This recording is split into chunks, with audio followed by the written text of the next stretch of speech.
But that's the thing that I think about too, is that, I don't even know what I'm doing. And I think it's just some simple reassurance whenever you do something, is that there is not necessarily a clear-cut explanation. There's not an answer ever, right? And we sort of have this presumption, and I blame researchers that study decision making, that includes me, where we think that there's a sort of clear-cut answer to everything, and this clear-cut answer is well known. But then on top of it, it assumes that we even know what the questions that we're supposed to ask actually are. And all of us don't really have a good idea.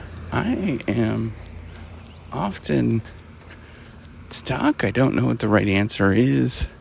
And yet, if I just hear somebody else's voice, and sometimes it's just on the day-to-day, that it makes a difference, right? That you presume, when you look at the world, you presume that everybody else has everything all together, because nobody talks about the challenges, the sort of realness of life that goes on. Nobody's open about that stuff. And at least for me, if I am the one person that says, you know what,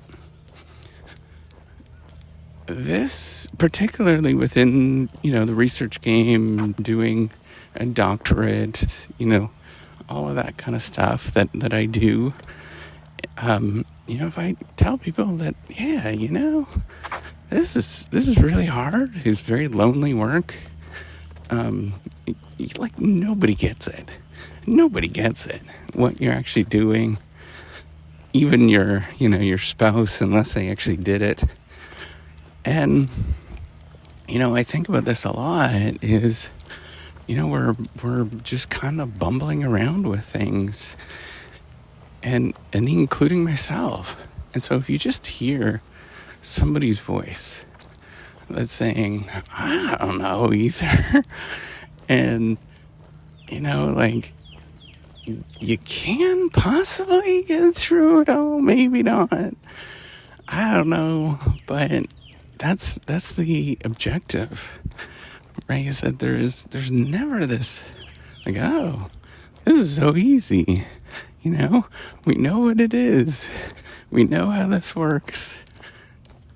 If that was the case, then we wouldn't be living, right? That's all in the past, how things actually work. I think about all the key moments in life that we all have collectively experienced. You go through a lot, right? As you get a little older, you sort of collectively, you go through these events, and they just happen out of the blue. Nobody ever sees them. They're so weird. They make no sense. And yet they just kind of happen. And we're sort of supposed to predict these things, and then they sort of change the world and change how you view the world. I mean, it's just kind of nonsense if you think about it. But what I do now is just having a friendly voice that's there, that somebody is just saying, I don't know either. Kind of helps. At least it helps me when there's somebody that's there going through the same sort of experiences. I don't know. So here's to being a bunch of bumbling fools. I don't know what the heck I'm doing either, but that's okay.